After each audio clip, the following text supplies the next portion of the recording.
welcome to The Big Picture, live on University Radio Nottingham with Felix Hawes and Thomas Gregory. On today's show we have Jacob. Hello. Sarah. Hello. And Rebecca. Hi. So today's show, we've got two quite big things to discuss. We've got Owen Patterson and COP26. So we're going to start with Owen Patterson and the whole scandal that's gone on there. Lots to unpack. So just for a bit of context, Owen Patterson was found guilty of breaching several lobbying rules by the Standards Committee. So he was found to have approached on behalf of a company called Lynn's Country Foods to the Food Standards Agency 7 times. He approached the Department for Agriculture for 4 times with another company. He used House of Commons paper.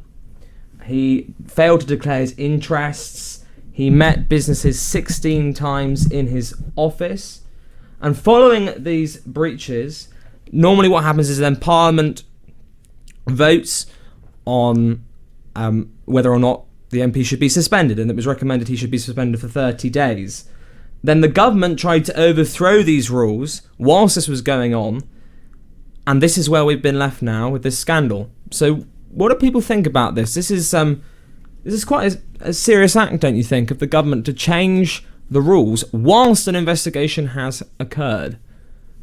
Yeah, absolutely. I think it's very interesting, and it's quite representative of the government thing, I think.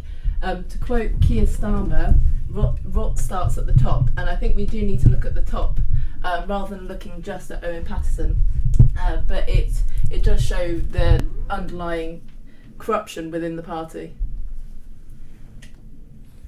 Yeah, so John Major recently, I think earlier today, former Prime Minister, for the Conservative Party, of course his government had a lot of sleaze in the 1990s. He's come out and said this government's almost corrupt. He said it's unconservative because it's breaking the rule of law, and he made reference to the Northern Ireland Protocol, which we're going to go into at some point when our dear friend Josh is here, because he's a big Remainer, so we won't go into that too much. But rule of law has been broken there. We have the prorogation of Parliament. The Conservative Party is meant to be a party for the establishment, for things that are already here. So is this party, this current Conservative Party, truly conservative? I mean, I would say that, I would say it's certainly conservative in that I don't think breaking laws is something that's particularly new to the Conservative Party. There's lots of things that have gone on previously that are very kind of questionable. So I think this is kind of not surprising in some levels. I think it's only surprising because it was so obvious that Owen Patterson, what he was doing was wrong and against the rules. So I think in that sense it's shocking, but aside from that, I'm not that surprised. Well, Owen Patterson, he argues that he didn't break the rules. Now, you would say he would say that, wouldn't he? I mean, I suppose some people would say, but he said that there is a exception rule to these lobbying rules that he followed because he found by one of the companies that he was working for that 12.5% of milk sold in supermarkets had antibiotics, which illegal antibiotics found in the milk, and he raised this several times to the Food Standards Agency. And this, he says, has been done. This has resulted in him being accused of lobbying on behalf of this company. Now, this investigation has taken 2 years to be concluded. That's far longer than normal. He didn't meet with the Catherine Stone, who works for the Standards Committee, until about 18 months, or just under 18 months into the investigation. With this all going on, Owen Patterson's wife also sadly killed herself, and this has resulted in a lot of strain on Owen Patterson. So that's what he would argue. He would say that he didn't break it, but it's important to note that the Standards Committee, there's 14 members, 7 lay people and 7 politicians from across the spectrum. They all unanimously found that he did break the committee's rules. So, in the light of this, why on earth did the Conservative Party do this? Because, as you say, Rebecca, it was fairly obvious that Owen Patterson did break these rules. It was found unanimously. Why did they do this? And there's been multiple theories. See what you think of these. Some of them say that Jacob Rees-Mogg has it out for the way things are being done and wants to change the system. Some say Boris Johnson's a bit Machiavellian. He wants to take on Catherine Stone because she's anti-Brexit and he wants to take her on. Some say it's simple. Boris Johnson gets along with Owen Patterson and he felt sympathy for Owen because Owen's intentions seemed pure to Boris and, of course, the loss of his wife. Why did the Conservative Party do this? Because, as you said earlier, it's fairly obvious that this was not going to play down very well. I think it's clear that there's a huge influence of Boris Johnson in this matter, and as I said, Rot starts at the top. We need to look at his personal misuse of finances, and it's a defence of his friends, and potentially a grab for power from Catherine Stone. So I think it's clear it's got Boris Johnson all over it. Should someone resign over this, and if so, who? I'm not sure. It's Owen Patterson has stepped down, but I think claims that Catherine Stone should step down are absolutely outrageous. There's been claims of suggesting that she should stand down, and that is, as the chair of the Common Standing Committee, she should not step down over this matter. It's also been just reported, we don't know whether or not this is true yet, but that Owen Patterson might be nominated for a peerage. So they might be putting Owen Patterson into the House of Lords. Do you think that will go down well? Well, certainly not given what's happened. But regarding the investigative process, I think, although I certainly don't have that much sympathy for Mr. Patterson, given that he, as you said, he did break these rules, I would question a process which doesn't allow appeals to be brought against these judgments, and I would wonder why is the process structured in this way, where where MPs can be treated in this way without any kind of appeals or due process in that way. Well, Owen Patterson would say that considering his knowledge in the industry due to his consultancy job and the fact that he found out that there were antibiotics in milk, the actual the rules do allow for business interests occasionally to conflict with national interest. If your decision is being based on national interest, as his seemingly was, but bringing attention to antibiotics in milk, surely this is Owen Patterson's just been hard done by here. He wasn't even investigated at the time. None of the witnesses he put up for conversation were ever spoken to. Surely this is just a witch hunt of Catherine Stone. And bear in mind, Catherine Stone is also one of those who was, due to her position, is also investigating the government on Boris Johnson's holidays or things like this. So you've got to understand that maybe Catherine Stone is just trying to take down the Conservative government. What do you reckon, guys? I appreciate that there may be legitimate reasons for researching such matters. However, I think that the personal link, especially the personal financial link, is too much to ignore, to be honest. So I think that it was completely justified to be investigated. It is intriguing relating to Boris's holiday. It does appear that Boris Johnson can't seem to finance anything himself, which is odd, based on his salary that he has as Prime Minister. Modest, perhaps, but still enough to afford a holiday. Something else that's happened over this, which is a little bit parliamentary focused and less important, but interesting nonetheless, is that the government set a 3-line whip on to its MPs to vote for this. Now, a 3-line whip is the highest calling for MPs to back something. So if they break the 3-line whip, they're going to be in trouble. It possibly even could be suspended from the party. because of the three-line whip, 98 Conservatives abstained rather than rebelled. 13 did rebel, including Angela Richardson, who was a minister for the government, and she was sacked by the government for this. And then the next day, when the government U-turned, Angela Richardson was reappointed as minister. So this take a mockery of party politics and how actually, if MPs can just do what they want, and the leadership, both in this case the Conservatives, or if this happened with Labour, it would be the same. Does it take the mockery of parties working together on issues when if the leadership just change tact as soon as their members don't vote with them?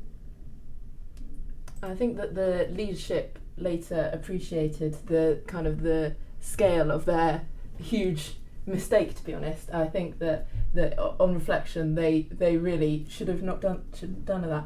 But also I'd like to comment on the modest income of Boris Johnson. I would argue that compared to some people in this country, Boris Johnson's income is far from modest. Yes, that's a fair point. I think I was modestly using modest with that with that term.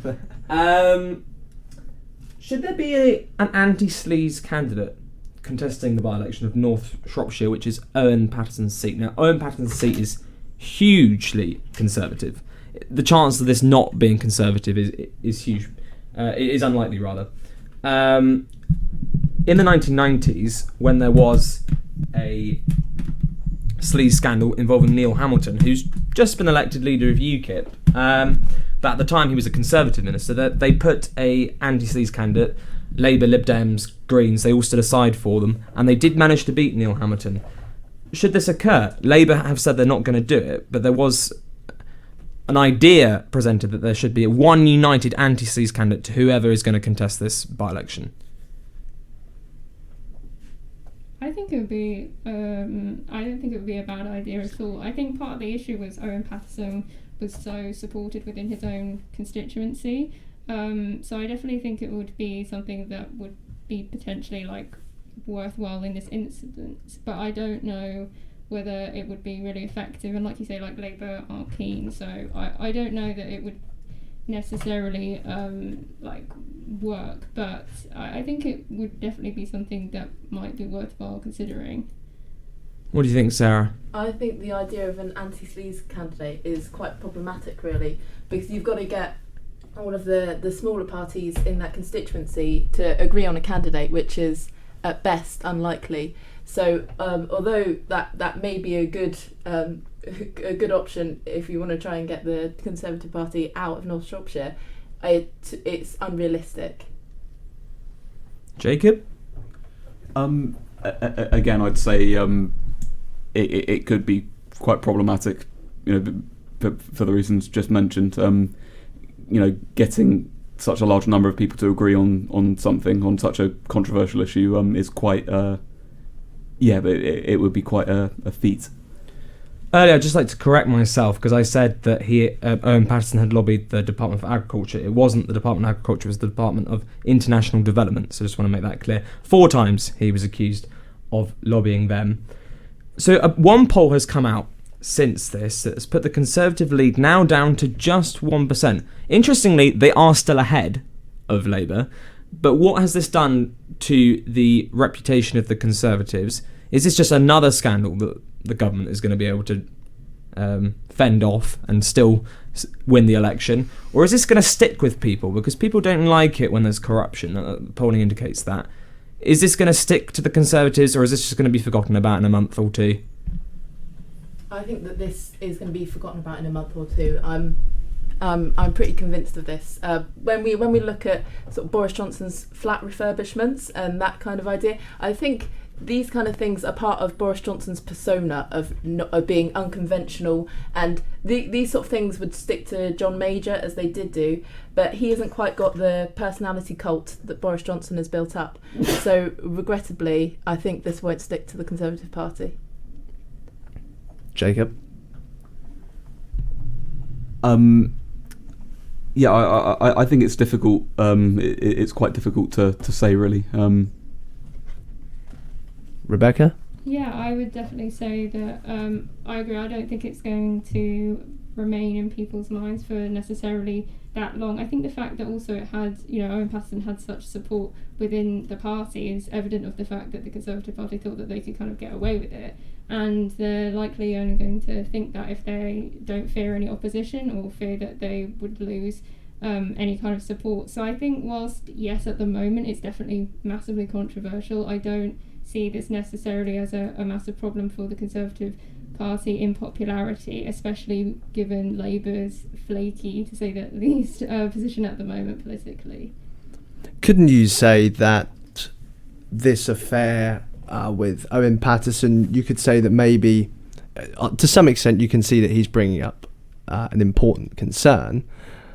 Don't you think that maybe the population might be sympathetic to him, and even though they might be averse to corruption, they're also averse to giving public figures too hard a time, because they're aware that the job of being a public figure, especially these days, is quite a challenging one, and you're always going to get a lot of criticism anyway.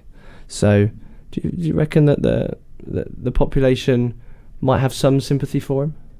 I'm not sure that the public sympathy is there in regard to politicians maybe having a tough job. I think that at the moment there is a lot of dislike of politicians as a group. So I don't think that the public sympathy will necessarily be there. However, I think that like I said, the influence of Boris Johnson we will move on from this affair very quickly, I would imagine, because this is Boris Johnson's style. There's a lot of affairs and corruption going on around him, but it doesn't seem to stick to him. Why do you think this is? What is it about Boris Johnson that means he can sort of get away with things, as you say, that other prime ministers wouldn't? I mean, Boris Johnson survived an awful lot of scandals that would bring down any former prime minister. Whether these scandals are rightly attributed to him or not, a separate question, but it's the public are aware of these things. Peter Bone, who backed the government, a backbencher, his office was vandalised after he voted with the government. But yet Boris Johnson, and again, calls for resignations are going to Jacob Rees-Mogg, to the chief whip. The Conservative MPs are annoyed. There's a lot of annoyance being detected by journalists and insiders, but yet none of this annoyance seems to be channeled towards Boris Johnson, despite the fact the buck stops with him. He made this decision. He didn't have to. What is it about him that just makes him get away with so much? I think it's his unconventional and unprofessional leadership style. He has built a kind of bluff and blustering personality around himself. Think of him as Mayor of London on the zip line.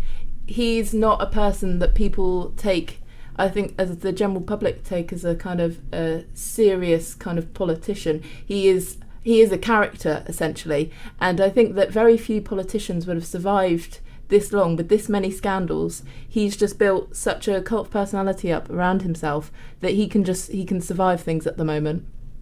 Do you think he's just going to be Prime Minister for as long as he wants to be? I hope not. I think it's going to be a challenge, especially with the Labour Party as it is at the moment. I think there's, when we were discussing sympathy towards politicians, I think in particular there's very little sympathy towards Keir Starmer, also within his party and beyond his party. So I think that as long as the Labour leadership as it is at the moment, I think Boris Johnson can do virtually anything. Are you suggesting that you're not happy with Keir Starmer's leadership? I wouldn't leadership? suggest that. Yeah, I am unhappy with Keir Starmer's leadership. What would you rather see? Would you rather see a Corbynite back in place to lose another general election, or would you like to see another Blair to come in?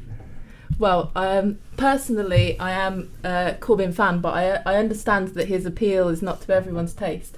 When we first elected Keir Starmer, personally, I voted for Rebecca Long-Bailey. But when we first elected Keir Starmer, I thought that he would be an electable leader. I thought that he would be a Tony Blair reincarnated, a kind of a bland politician that's media savvy. However, after a year and a half, he hasn't seemed to have made the impact yet. So I feel like we aren't going anywhere and we're stagnating. So are you saying maybe due to you think weak opposition, this is one of the main reasons as to why Boris can get away with it, or the Conservative Party as a whole can maybe get away with making more mistakes? I wouldn't say it's simply the weak opposition. I would say the media has a huge influence in this, because Keir Starmer, he has criticised Boris Johnson quite substantially. However, he doesn't get the reporting that Boris Johnson does. I think potentially because of the cult of personality that I previously mentioned. People just, they're not as connected to Keir Starmer as they are to Boris Johnson. So I would say it is a combination of the weak leadership, and I appreciate that a divided Labour Party has not helped Keir Starmer in his leadership. However, I would say the media have had a huge influence in this scandal potentially being overlooked. Jacob and Rebecca, have you got anything to add on why you think Boris Johnson get away with things that other prime ministers wouldn't have been able to get away with? Not particularly, other than that I agree. I think he's a character, and people don't necessarily they don't particularly trust Boris Johnson to tell the truth. I just don't think it's necessarily expected of him. He's liked for his charisma, not necessarily for his ability to conduct politics in a professional manner. Yeah, and then just to add, I think it's a lot easier to get away with things when people like you, and even though some of us might not like him, he's certainly liked by a great many people. And of course, we wish Keir Starmer well in recovering from coronavirus. It's a shame something so scandalous has occurred whilst he's ill and couldn't confront the government. There was a poll done, slightly going off topic, but it is about the weak opposition. A poll done that found that the most likeable member of the shadow cabinet was Ed Miliband. Ed Miliband, who lost so dramatically in 2015. Is there a problem that the Labour Party just don't have any shining stars? And is that why the media, although there might be certain biases, I'm sure that's what you would think, Sarah, I don't want to put words in your mouth, but is that a reason why there's not a lot of coverage? Because there just isn't really anybody any there that people find interesting? I think, yeah, that is an important factor, but I also think that the media is, but I also think that perhaps Labour politicians are scared of creating a personality around themselves. In particular, I'm thinking of Diane Abbott in Jeremy Corbyn's cabinet, and the amount of abuse she received was absolutely outrageous. She's a well-known figure, but due to her getting out into the community and being on media, she received a absolutely torrent of abuse. So I think that especially left-wing politicians are scared of the abuse that they might receive.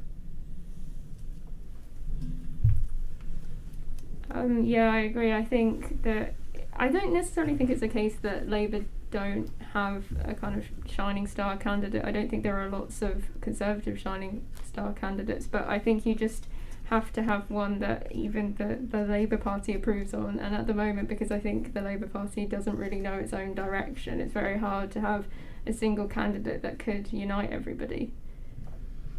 Okay, well, we've spoken about Owen Patterson and Tory sleaze, lovely things. Well, we've got COP next, so maybe that'll be more positive. Here's Sam Fender.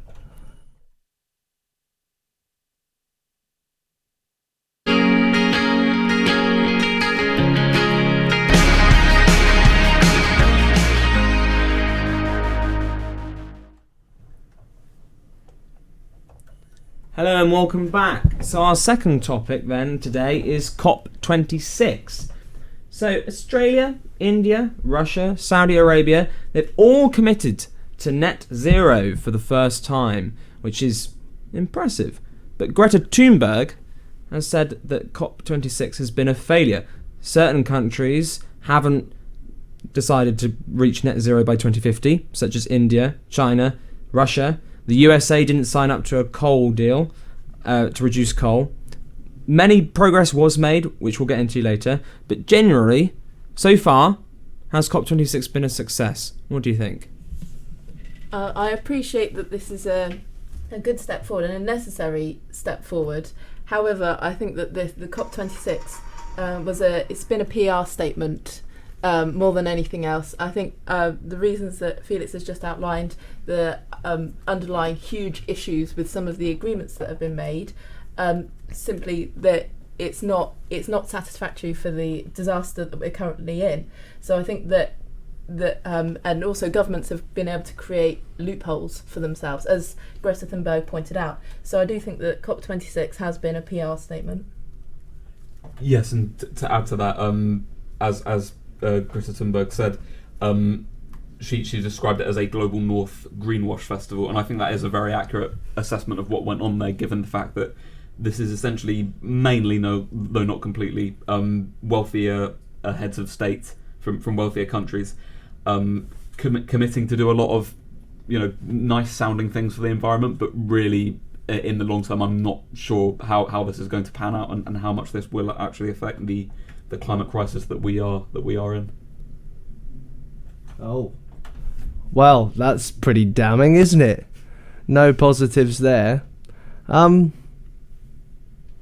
know what to ask now. I'm a bit depressed. I thought COP was supposed to be this whole brand new full international commitment to progress, but Greta Thunberg doesn't seem too happy about it at all.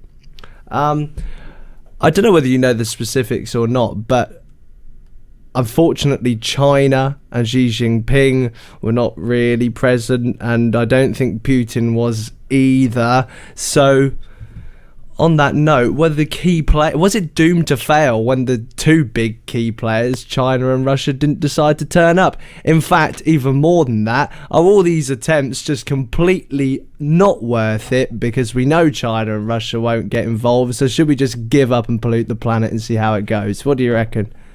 I think giving up and polluting the planet is probably not the best course of action if we want to survive the next 100 years.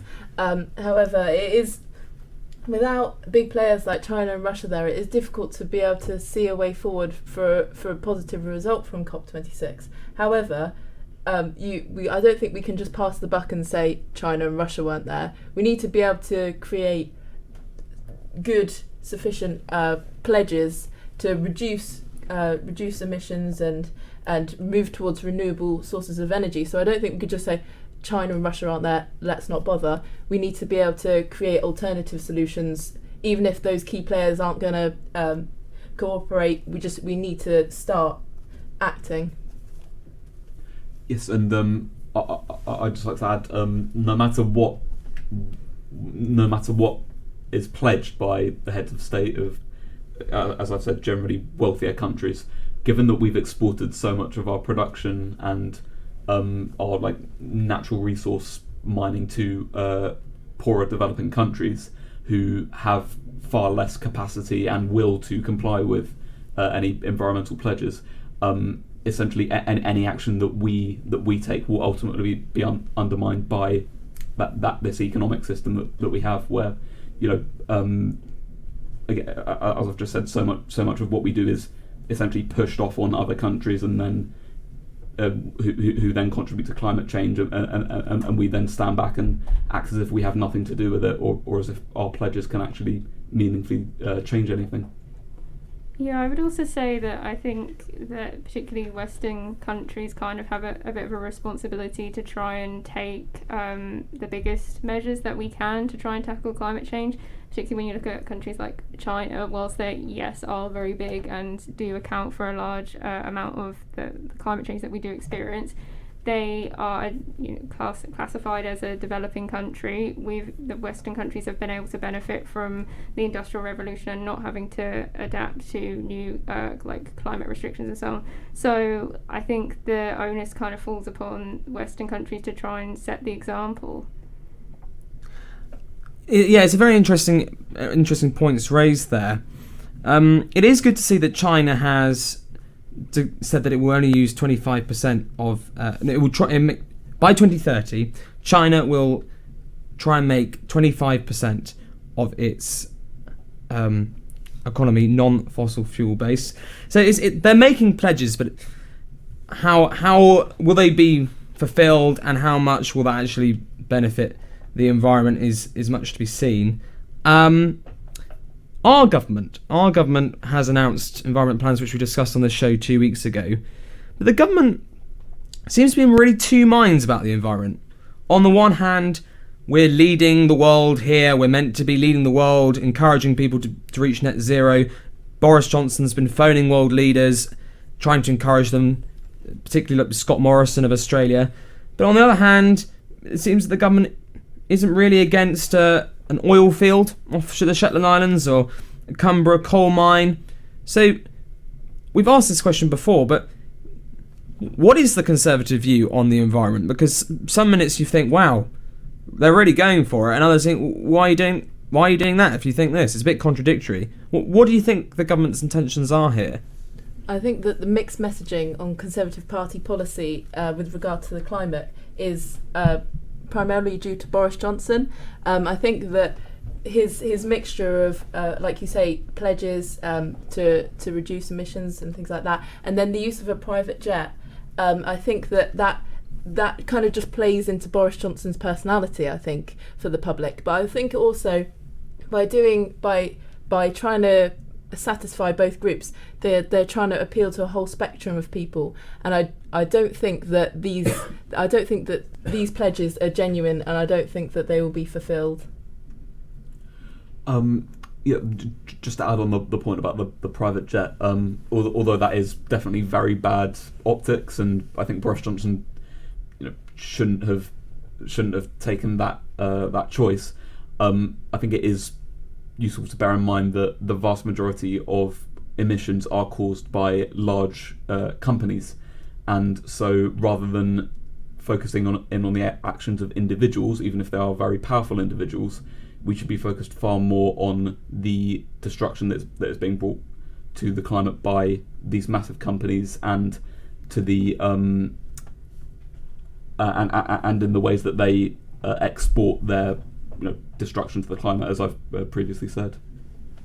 Yeah, I agree. I think it'd be interesting to see how Boris Johnson, in particular, like what he does and his relationship with big businesses, and see if he does actually enact change and stick to his word. Because at the moment he seems very keen to, but I don't know if it's just sort of all the things he's saying rather than he's actually going to take action.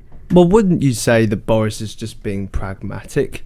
I mean, considering that China and Russia didn't even turn up, and the fact that he's still pushing all the other leaders of the world to crack on, and a collective effort and a balanced effort to balance business interest and growth and uplifting people out of poverty. He's balancing this need for growth alongside the kind of also need to deal with the ecological system as a whole. So isn't Boris just finding the middle way for everyone that we can all get behind and we can all agree with, and it'll all be fine in the end? Can't you see that that's surely what he's doing? I appreciate Boris Johnson's skills as a pragmatic politician. However, I think that as Greta Thunberg has said, the COP26 has been a PR stunt.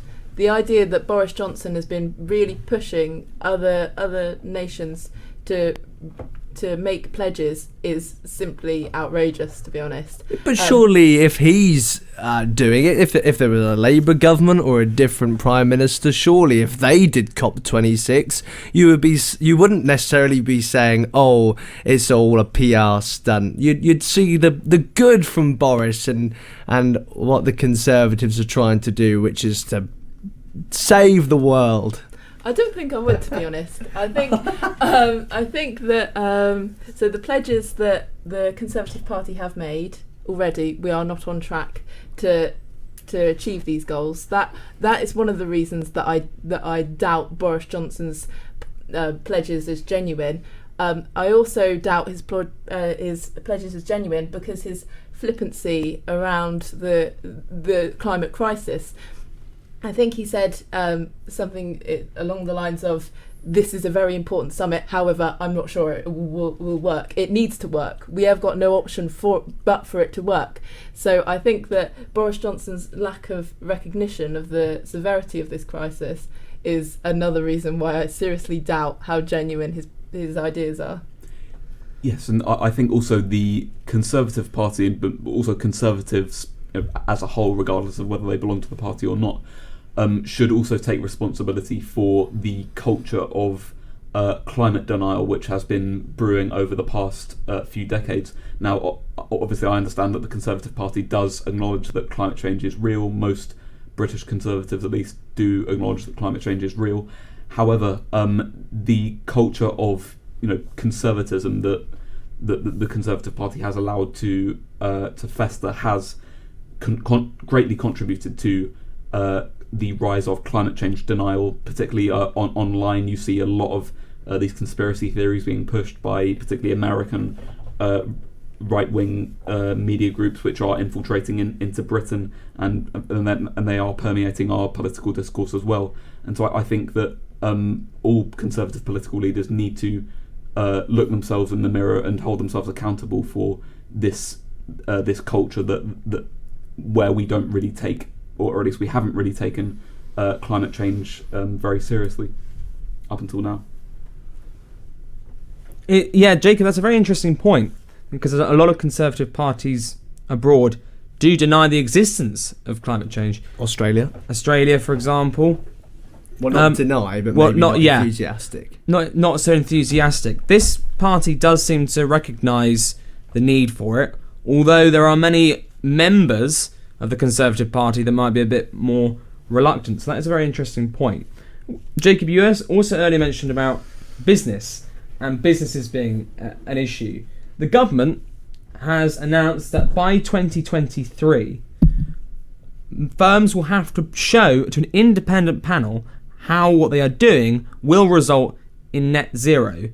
Do you welcome this? And also, Jeff Bezos, leader of Amazon and socialists' favourite man, he has pledged, let me just make sure I get the right number, I think $2 billion to committing to net zero. $2 billion to someone with a modest salary, and Boris Johnson's more modest salary is quite a lot. But for Jeff Bezos, that's sort of just putting a penny in the fountain, don't you think? Well, and Bill Gates, of course, has got on this too. So we're saved, aren't we? Well, it's very kind of Jeff Bezos to donate money. He's a big figure for climate change, and what a guy. However, I think that the importance of companies, as Jacob had mentioned, is crucial.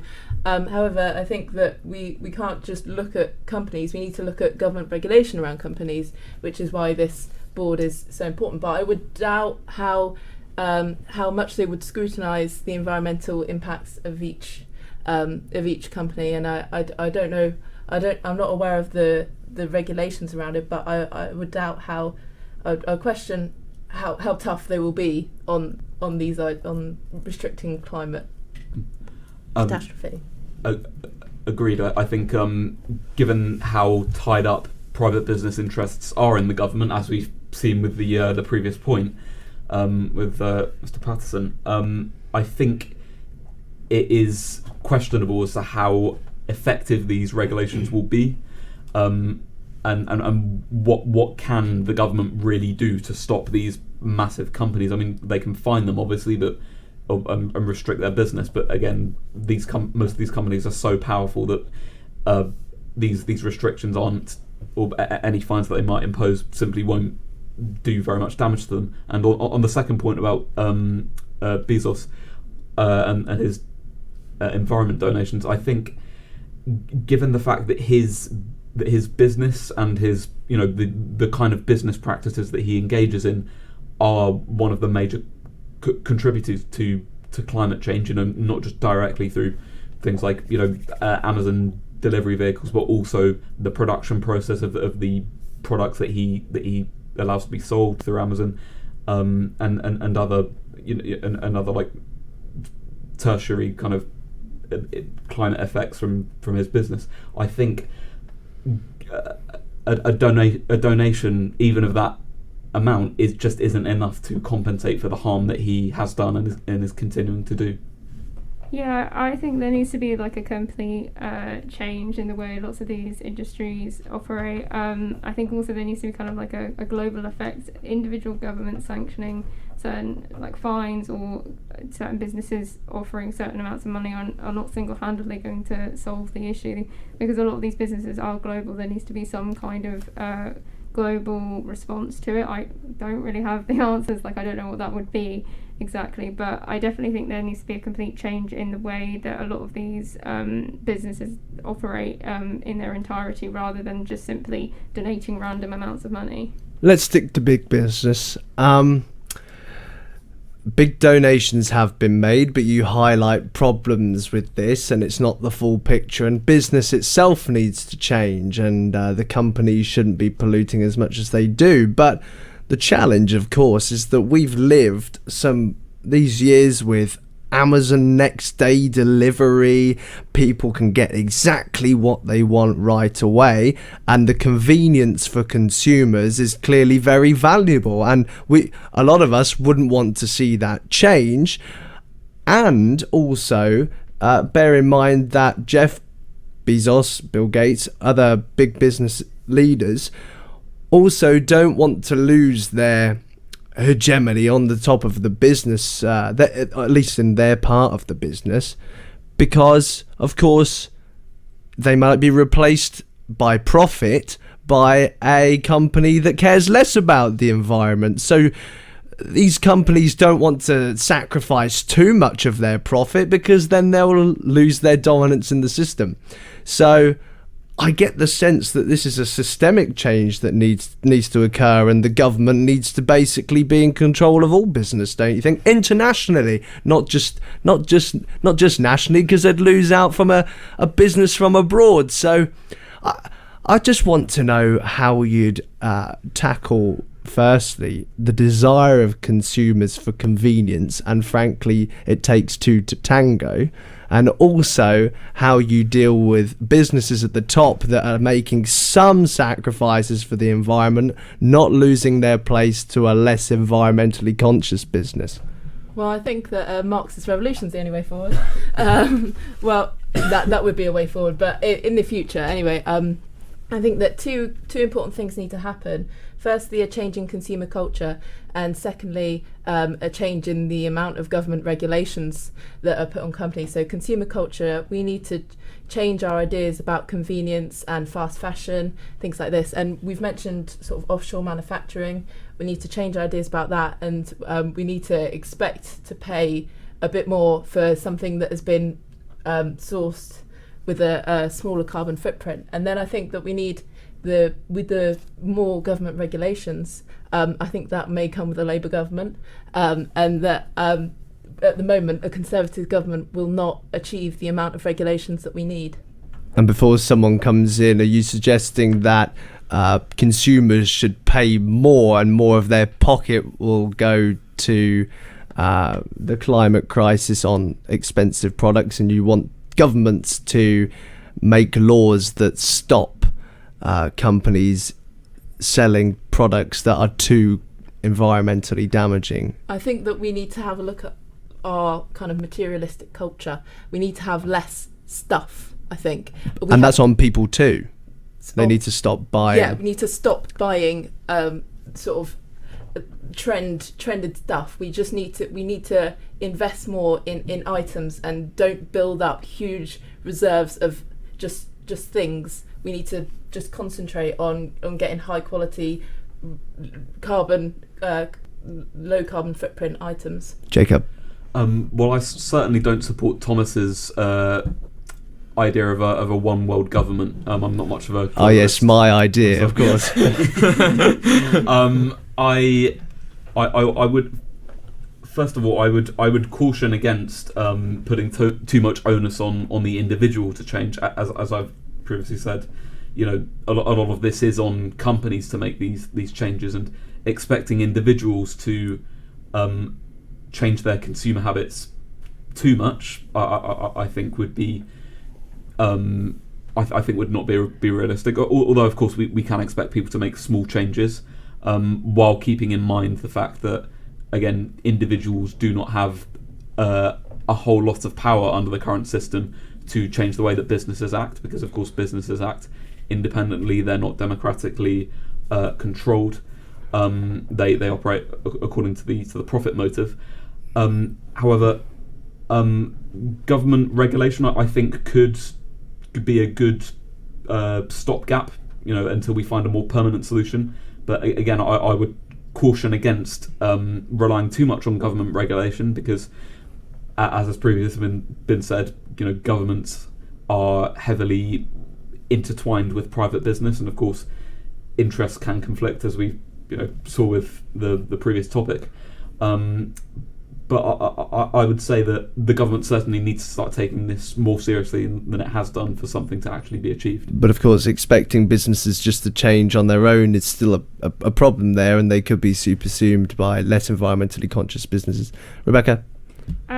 Yeah, I think obviously it is a difficult dynamic, but I would say that at the moment it would be of benefit to a lot of businesses to move in a way that would be climate conscious. Like, I think there are a lot of people who do genuinely want to move towards being, more carbon neutral, but it's really hard to a lot of the time with the way that businesses function. I think there needs to be a change in the way that businesses operate, in particularly the way they sell items. Like, for instance, clothing is one that's often cited as something which is often sold low quality and you buy lots of, rather than singularly high quality items. And there's also obviously questionable ethics about how they are that low in the first place.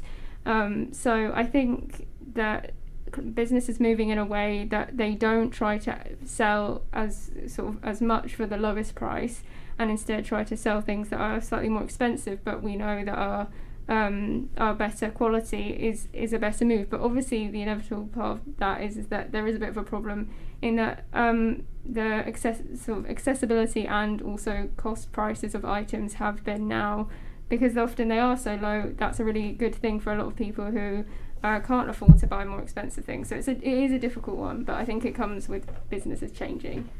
Lots of very interesting points there about where the onus should be and what we can do and what other people can do to help with the climate change crisis. Now, we're almost coming to an end, but I've been desperate to ask this for quite a few weeks. Thomas knows. So I'm going to ask the royal family. So the royal family have been involved quite a lot recently with the environment, about climate change. It was a bit of a blow. Perhaps you would disagree, but a bit of a blow for the UK soft power that the Queen couldn't make it to COP26. Prince William's launched the Earthshot Prize. That was done a couple of weeks ago. Prince Charles has announced how he's personally tackling climate change. He's trying to take as few private jets as he possibly can. Obviously, security does get in the way of that. He's a vegetarian half the week. I think he said that his car operates on cheese and wine, which a luxury for some. Do you think the royal family can play a really important part in changing the culture of the country and the world? Now, the royal family, perhaps not amongst our generation, but amongst other generations, is hugely respected, and people do listen to what they have to say, and the Queen especially, but other members of the royal family are respected worldwide. If they say something, do you think that's going to result in more people taking action against the climate crisis? As much as I think that the Earthshot Award was a good idea, I think it is absolutely tragic that we have been inspired by an unelected individual, basically Prince William and the royal family. It is absolutely beyond belief that someone can have that much influence that is unelected. It's absolutely crazy, and I think that they live in a different world. I think the idea of Prince Charles's car running on cheese and wine is just it's beyond the capability of a normal person to think that is an acceptable kind of a good thing to say. So I think that it's absolutely crazy that Prince William has had this much influence over climate ideas. On the point about the controversy of members of the royal family making statements about the climate and politics in general, I understand the hesitancy about it. Obviously, as was just said, they are unelected, so allowing unelected people to make these political statements can be sometimes a bit controversial. But given the amount of power and privilege that the royal family have, and the influence that they have, as Felix said, and the respect that they have, I think I don't really see why we should criticise them for at least trying to use their power to do something positive, even if it's not particularly effective.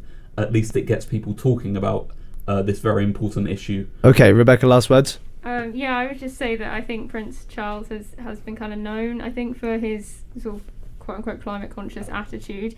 And so there's definitely questions over their role that they have. But I think, in fairness to him, he has at least been trying to do things to encourage people to be more climate-conscious, which is something. Yeah, of course, when Charles, unfortunately for the Queen, inevitably becomes king, maybe the whole climate crisis will be fixed because of his leadership. Wonderful, brilliant. Okay, thank you, Rebecca, Sarah, Jacob.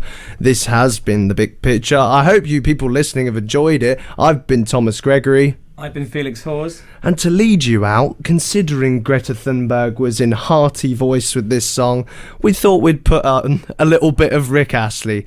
We're never going to give you up climate change. Or climate solutions, mind. Thank you for listening.